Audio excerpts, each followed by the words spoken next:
Yo, yo, yo, what's up, everybody? It's your boy Isaac, And this is your boy Bryce. and we are brothers on tennis. And folks, we are here at the US Open, the fourth Grand Slam of 2025. And you know how we get it kicked off. We do our preview show. We are in New York having a good time. Bryce, we've got a lot of tennis ahead of us. Give us your thoughts, my man.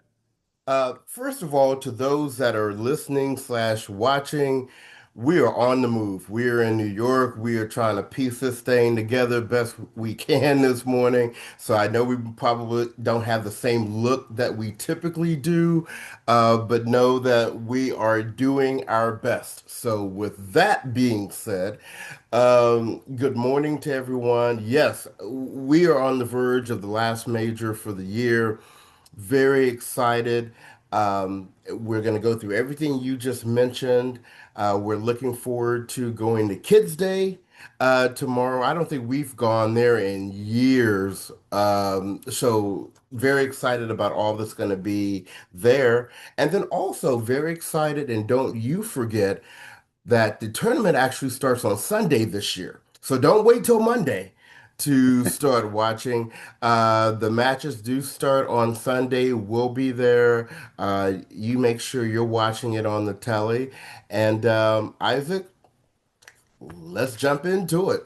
Absolutely. We have our popcorn matches that we always talk about on the ladies and the men's side.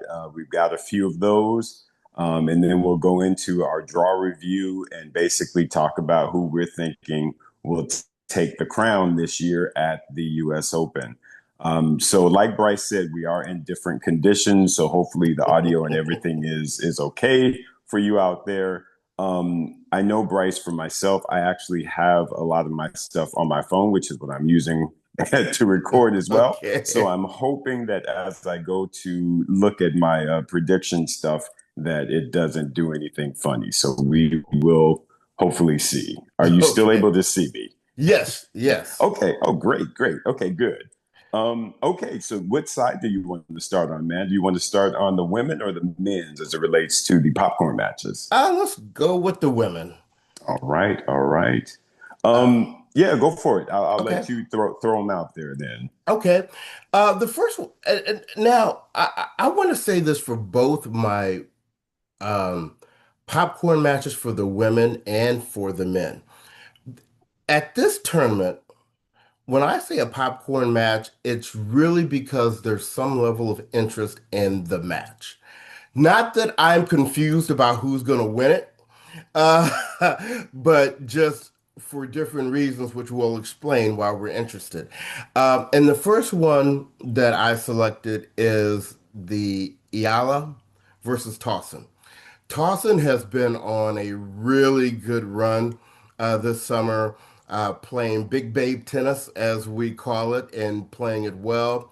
Iala earlier this year caught everyone's attention. We know that she trained a bit at the Nadal Academy, and she's had some really good wins.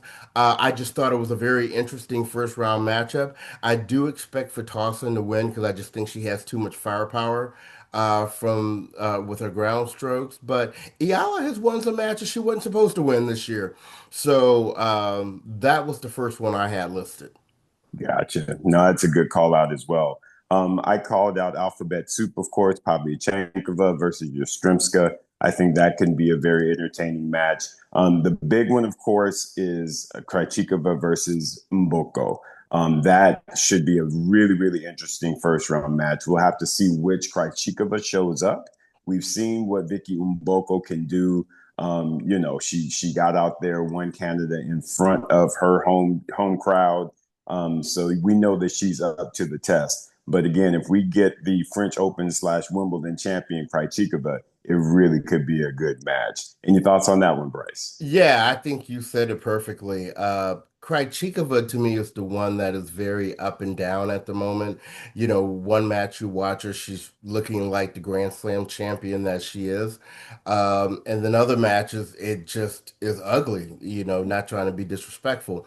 Um, but what I do like about Mboko is that she showed us in the Canadian Open, she didn't just go through there and win easy matches. I mean, she was knocking off top 10 players, and she was doing it most of the time in the third set. So it really speaks to her level of competitiveness and how she really gets engaged into the fight. So, um, yes, I'm not ashamed to say that I am pulling a little bit for Mboko, but Krejcikova, you never know what she's going to bring to the table. Absolutely. Absolutely. With that, I'll move on to the next one, which is um, I'm capturing it because of a recent result, and that's Alicia Parks against Andreeva. Now, I expect for Mira Andreeva to win this match and maybe win it quite easily. But to my surprise, Alicia Parks just the other night beat Emma Navarro in Winston-Salem. Now, once again, if I'm being completely honest, Navarro hasn't really been on her game as of late, so there may have been a good opportunity for Parks there. But you never know. A win like that may have given Parks the confidence she needs to really go out and swing out. She has nothing to lose against Andreeva, and I definitely want to see it. Yeah, agree with you. I think that will be a very interesting match. And again, similar to Krejcikova, which Alicia Parks is going to show up. But like you said, given form, I would fully expect for Andreeva to take that match. The one kind of mention that like to throw out there is the Bolter Kostiuk match. I Hmm. think that that could be a very interesting watch. And Bolter hasn't been as effective lately as she once kind of was last year. So I kind of expect for Kostiuk to take the match, but at the same time, I think it's definitely a worthy watch. And then Bryce, we got Williams versus Mahova. Speak on that one, man. Well, I fully expect for Mahova to win this match. We love Venus for what she has done. Yes, Right? If you are purely speaking as a tennis analyst, um, you know, eh, she does not have the form to beat a top ranked women's player on the tour. I mean, she hits nice strokes. It was nice seeing her in the doubles competition. She doesn't have the movement to be able to hang with Mahova. And Mahova is going to bring her variety from the left and to the right. Just like I stated about Andreeva and Parks, this may be an extremely one-sided match. So I would just say if you were at the US Open, or maybe not, if you're just watching from home, and your goal is to see Venus Williams in this tournament, do not miss this match. agreed. Agreed. Yes, sir. Um, Keeping it rolling, we got some good sisters here, in these popcorn matches. We have Haley Baptiste, who is another one who has had a really good last 12 months. Her game has definitely gone up a level, and we're very happy to see that. She is playing Siniakova, who just, whether you catch her on the singles court or the doubles court, she is not an easy out. Uh, Baptiste can win the match. She absolutely can win the match. This is not one of the ones where I'm going to say, oh, I think such and such may win easily. But she's going to have to play well. Siniakova to win will have to play well. Probably one of the best first round matchups to me of the entire draw. Yeah, agree with you. I think that could really be good. I'm expecting Haley to be able to pull this one out. I think that she's really been and shown a lot of great form for 2025. So I'm really hoping that she's able to tap into that. But again, like you said, Sanyakova is not easy out on either the singles or doubles courts. So yeah, that's a good one. I basically had another mention, if you will, which is the Kruger versus Kennan match. Again, two Americans could be interesting, but truly the one that I wanted to point out was clearly Inganau and Kalinskaya. I think Inganau is beginning to find a good bit of rhythm and form. And, I feel like if she really is on her game, she might be able to pull that upset, Bryce. Yeah, yeah. Kyle Sky's been looking pretty good, too. Um, that's tough. Yeah, I would love to see Ingual win that match, but I don't know. Yeah. That's gonna be a tough one. I do want to call out, and this is a stretch. I know it's a stretch, but I do want to call out Tomranovich and Coco Gauff. In normal conditions, I would be like, oh, this is an easy win for Coco. But let's be honest, y'all. Coco going through some things right now.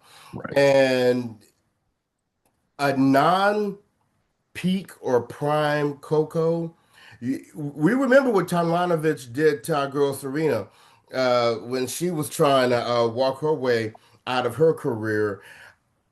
Tomljanovic hasn't been, of top form lately, but Right. because golf isn't on top form either, and if she's throwing in a lot of double faults and that forehand ain't clicking, and let me tell you what, we know she's had the whole coaching change and has the new guy coming in, but it's tough to change strokes and habits in a matter of days. Yeah. So I'm, I got my fingers crossed for Coco that she can pull it through, but I got to keep my good eye on that match.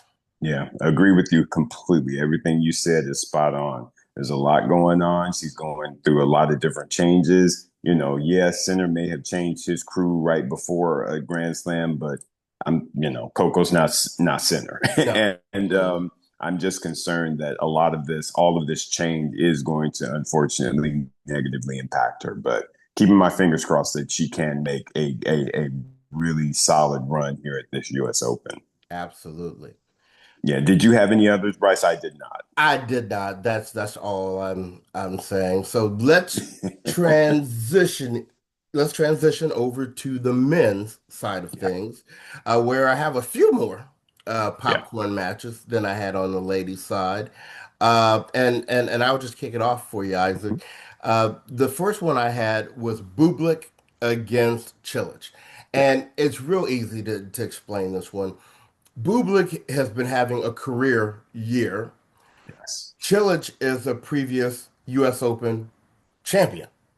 Mhm. And they both, I mean, even though Bublik is a little, he and Chilich actually kind of have similar games. They have the big serve, the big first strike after the serve. Chilich is one of those ones that if he's on, he can really come through. So, as a form, you would say Bublik should win this, but that is definitely not a definite in this matchup. I completely agree. Had that one noted, and yeah, two big hitters and Bublik. The fact that he is having a good season will make this very interesting. I think Chilich is going to bring what he typically brings, which is Mhm. just big shots, big game. So that one will be a fun one to watch for sure.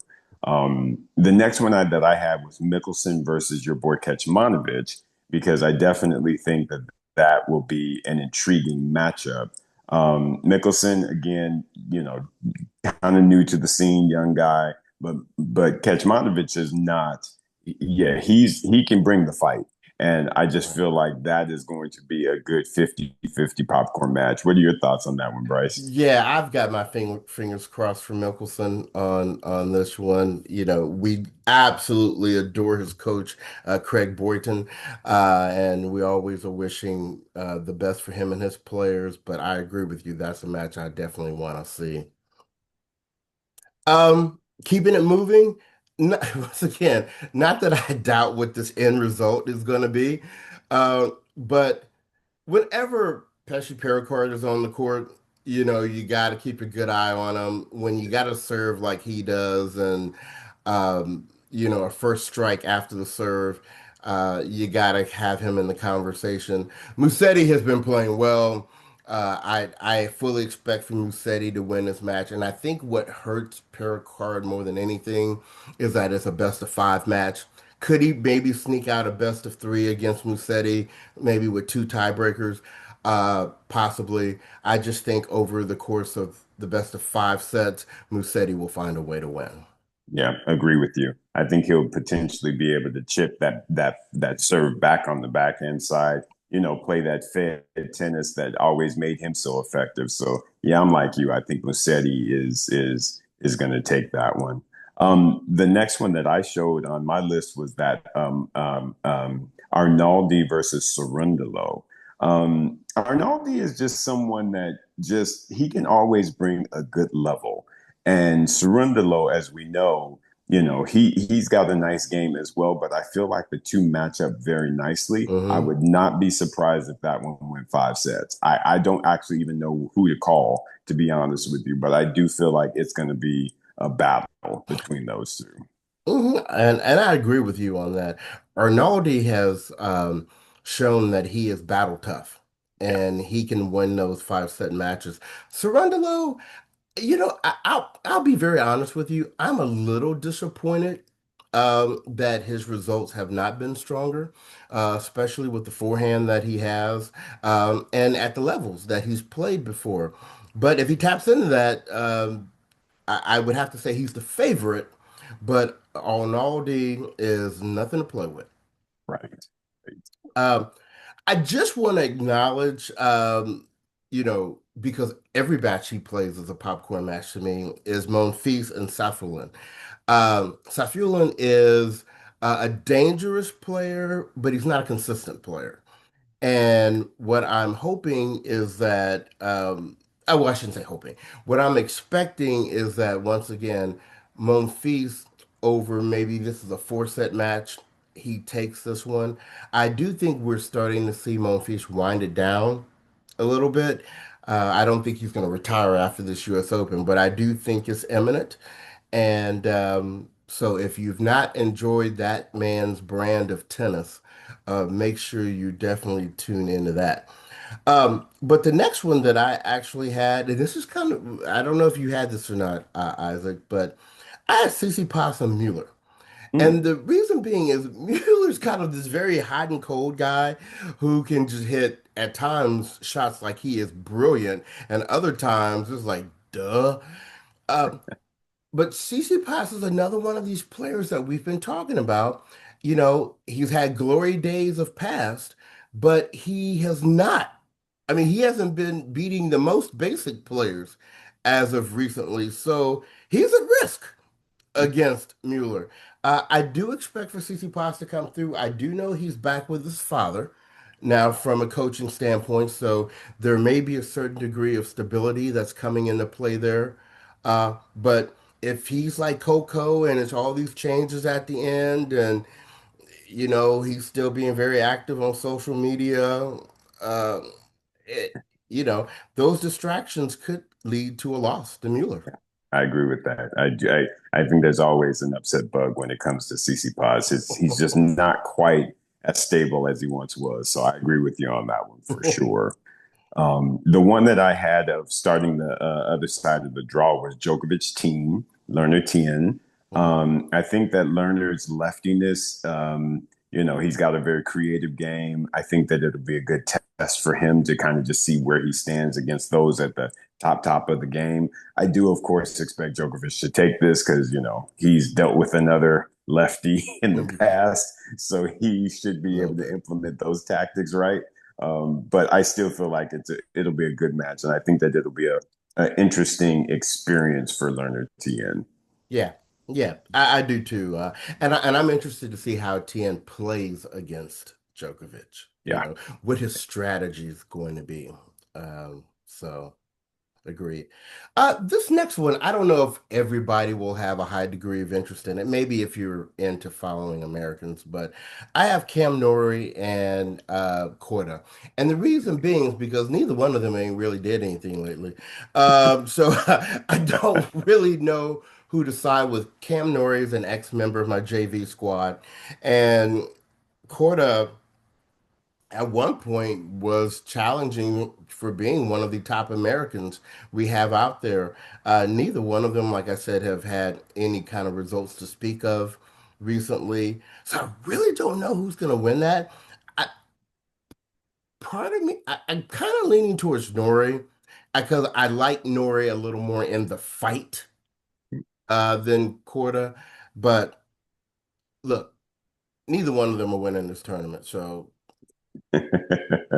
yeah. I feel you on that one. I think that you with Corda just now coming back from whatever injury that he had, Nori to me is finding a bit of the form that got him into the top tens. So I would definitely like you lean towards Nori in that particular matchup. mhm. Then one that I have next is the Tiafo Nishioka. You know, you would think that this would be a relatively straightforward match for Tiafo, especially given it's the U.S. Open.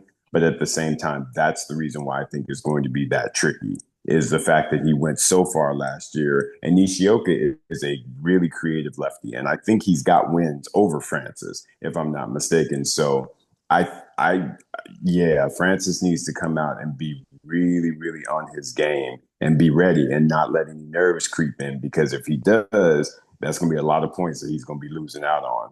Yeah, yeah. And he does not, he already gonna be losing points because he is not in a good Ooh, section of the draw. So he need to get his points where he can. that's right. Preach. Um, as we always joke, but not really joke, um, Vander Zandschulp, who will beat your favorite player not once but twice, is playing Runa. And Runa is another one of these players. I know I sound like a broken record when I say this, but at times looks like he could be the best player in the world, and other times like he wouldn't even be able to beat the top junior.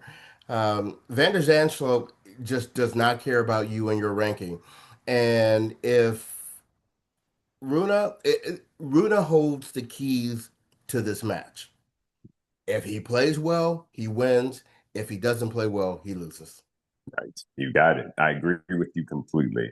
Vandy is he's good at taking somebody out. So if you get him early, you are at risk. And so Runa needs to be on his stuff for sure. I got two here, Bryce. I got to correct something that I said earlier, but the one that I want to throw out there is Minchik versus Jari. Now, Nicholas Jari is someone, in my opinion, that is definitely underachieving right now. He's not playing, in my opinion, the level of tennis that he's capable of. And honestly, Jakub Mincic is a very good young player. I'd expect him to win this match. But again, if Jari can bring out some of his, just old form, this could be a very, very intriguing five setter. So I wanted to definitely throw that out there. Earlier, I mentioned that Mickelson was playing Kecmanovic. That was wrong. And I apologize. Yeah, he's actually playing Fonseca. So I don't know how I ended up writing that down incorrectly. My bad. Sorry, folks, and sorry to Bryce.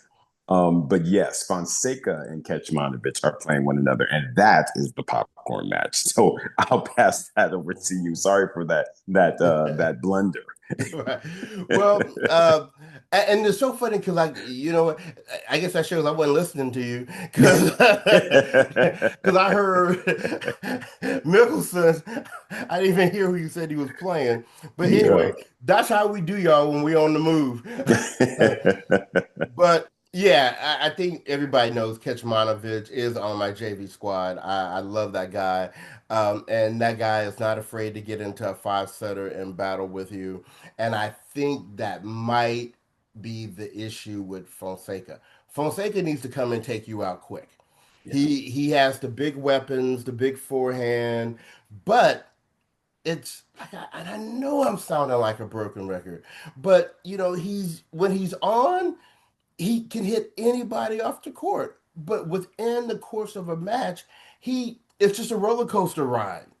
And Kecmanovic is the opposite of that. Kecmanovic is very consistent, very solid, and I like his. It's gonna be it would be viewed as an upset, but I'm calling Kecmanovic to win this match. Right on. Good call. Nothing wrong with that. Um, I would then move to, and this is one, we have these people we follow because we either know their coaches or their relatives or whatever. We have this American battle of Taylor Fritz versus Nava.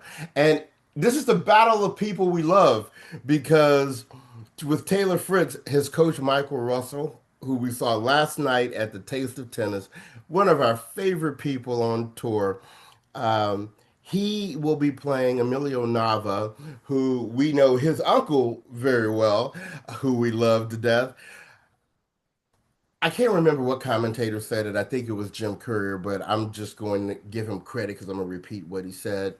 Unfortunately, I just think Nava doesn't have the experience nor the skill set to challenge Fritz in a best of five match.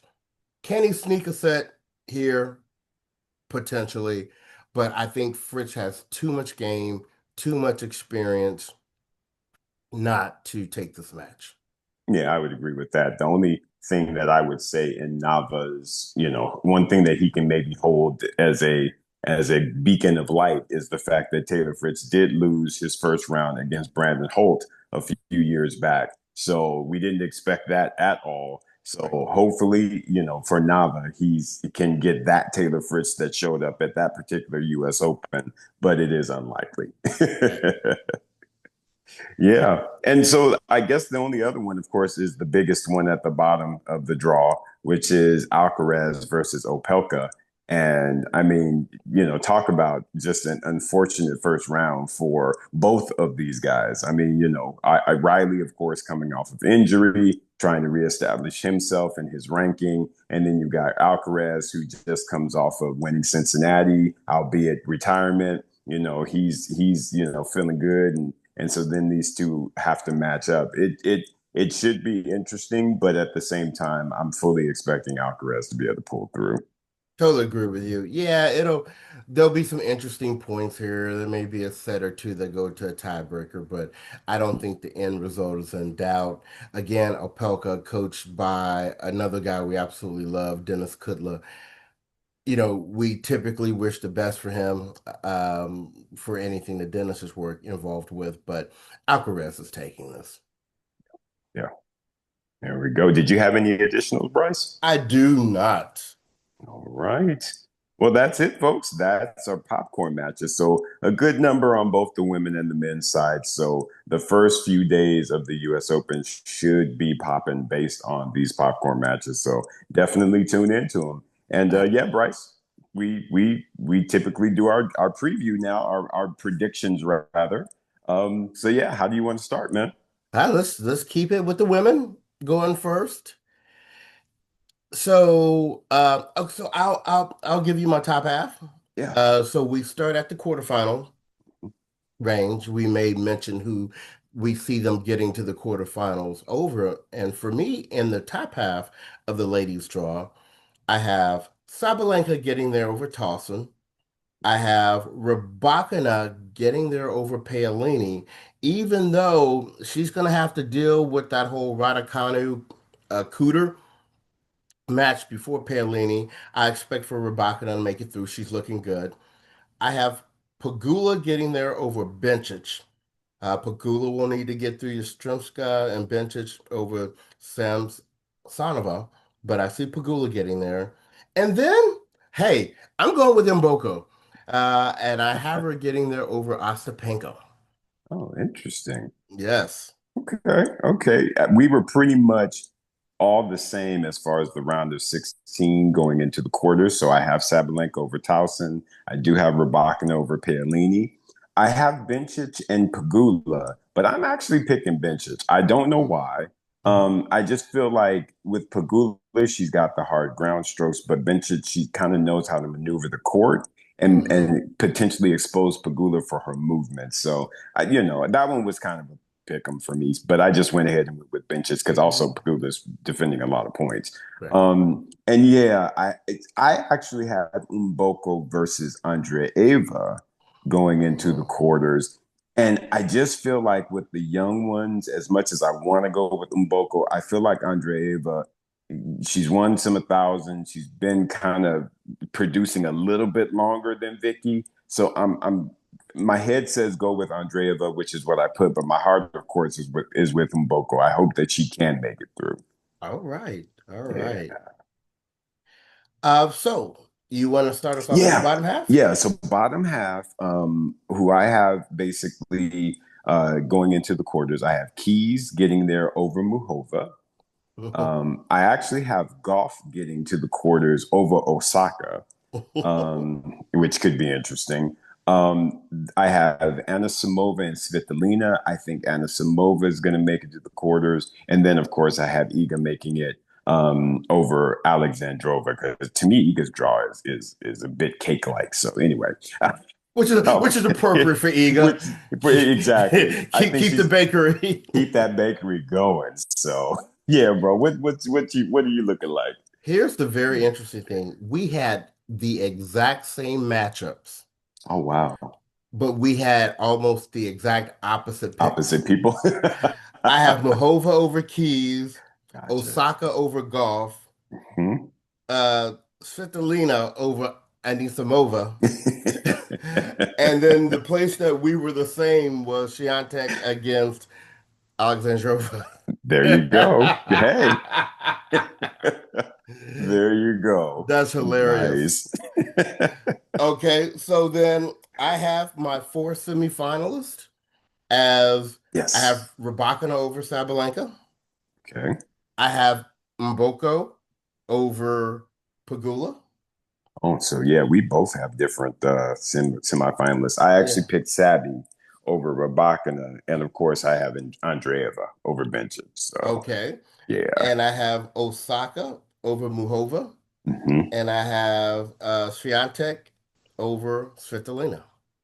Gotcha. I've got Keys over Golf, and I have Iga over Anisimova. All right, so who are your finalists? So my finalists are Sabalenka and Iga. Mine are Rybakina and Iga. Gotcha. And who's your champion? I'm calling Iga. I mean, like I said, I feel like she is just on one right now. And I just feel like she's trying to snatch back that number one. So, yeah, I feel like, unfortunately for Sabalenka, she's going to go through to 2025 without winning a Grand Slam. How about you? I totally agree with you. I think Swiatek is going to take out Rybakina.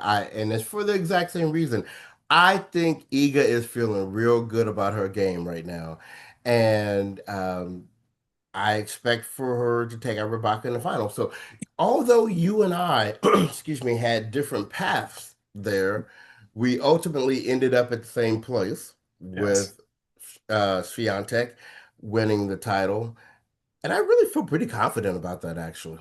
Yeah, yeah, like we were talking about. I mean, she's the one that's coming in the best form. She has the Yeah. best confidence right now, and I just feel like every other lady is dealing with something. You know what I Yes. mean? And and Hmm. and right now, Iga is riding a wave. She won Wimbledon, didn't wasn't expected to, and so for her, she's like, shoot, this is all icing on the cake for me. Hmm. So yeah, it's going to be really hard for anybody to take her out. I just don't see it happening.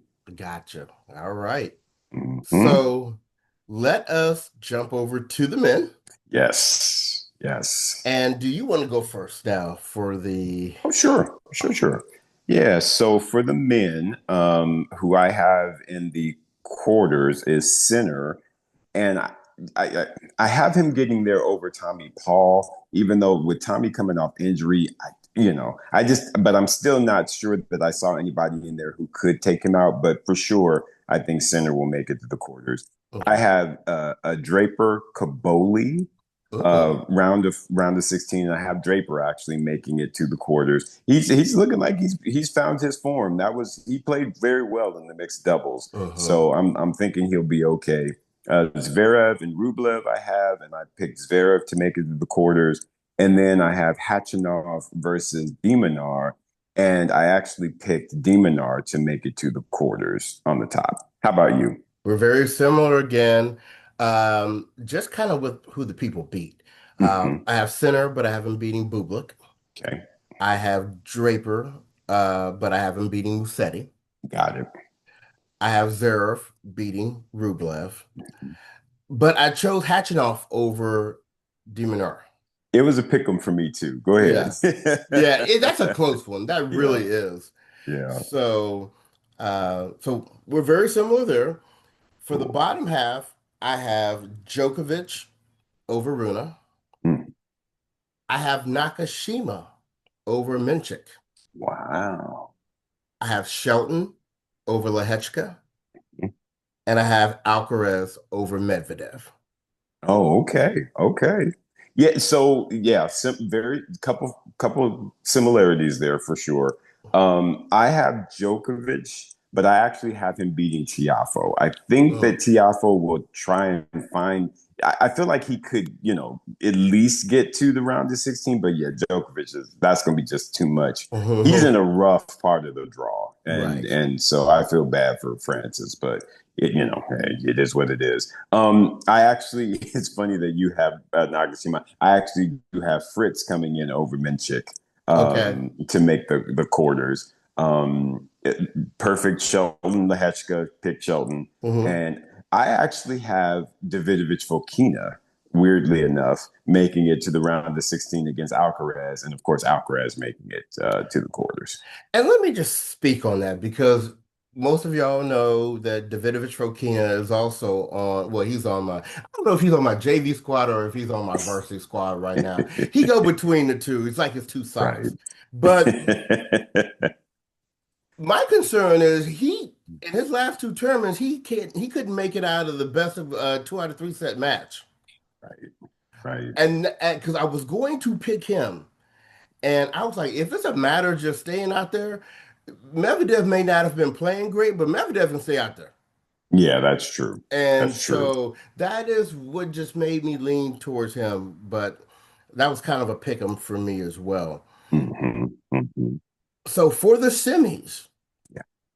I have on the top, I have Sinner coming through over Draper, and I have Hachinov coming through over Zverev. Okay. At the bottom, I have Djokovic coming in over Nakashima, Mhm. and I have Alcaraz coming in over Shelton. Yeah. So we're pretty similar. I've got Sinner over Draper. I actually picked Zverev over Demonar. Okay. So that's where we have a little shift. Djokovic, I have beating Fritz, of course, and Alcaraz having beating Shelton. Yep. Okay. And Yeah. who's your finalist? I see another once again the new 1 and 2. I see Sinner versus Alcaraz. How about you? Same here. And I have Alcaraz winning. Yeah, same. I mean, you and I have been talking the same Yeah. talk. Coming off of Cincinnati, Alcaraz to me looks to be in great form. He's in a good mental space. I just feel like it's going to be really, really tough for Sinner, especially given that Sinner had to retire in the fight. He'll be fine, of course, coming back, but I think he's yeah. I just think that Alcaraz, this is his time. What about you, man? Yeah, I mean, it's so funny. I don't think we recognized, and I think either you and I were sitting together when we saw his results for the year. I think because we in the sport of professional tennis, we put so much focus on the majors, and Sinner is holding three of the majors right now Right. that it's been like, oh, and he's number one, Mhm. deservedly so. There's been so much focus on, Sinner, he's the top guy, he's the top guy. But when you look at what Alcaraz has done in this year, Alcaraz has had an amazing year. Yeah, And honestly, if you look at the losses that Sinner has taken, most of them have really been to Alcaraz. correct. So it's you have to kind of not get fooled that that isn't more even than it really is Right. between the two of them. And I think for the reasons you just stated, it's now Alcaraz's turn to win, you know? Right, exactly. Exactly. Yeah, yeah. So it's gonna be good. It's gonna just be good overall. Just to see how everything ends up just kind of, falling into place at this tournament. But yeah, y'all, that's our predictions. How did y'all come out? Yes, let us know in the comments. We'd be very interested. And as always, we will be back next week to review what happened the first week of the tournament and to adjust any potential predictions or lies we may have told today going into the final week. So, Isaac, any final words from you? No, no. Just enjoy yourselves. Enjoy the tennis. If you are there on Sunday, send us a DM. We'll be on the grounds, and we'd love to see you. Otherwise, yeah, just enjoy U.S. Open. How about you, Bryce? Same here. And if you're there for Kids Day on Saturday, hit us up. We'd love, excuse me, we'd love to see you as well. And we once again thank you for accommodating us as we are kind of in between situations here and trying to be here in New York. I know we don't have our normal format, but hopefully this was just as enjoyable for you. So, with that being said, thanks for listening. And on behalf of the podcast, this has been your boy Bryce, And this is your boy Isaac. and we are Brothers on Tennis. Everyone, be well.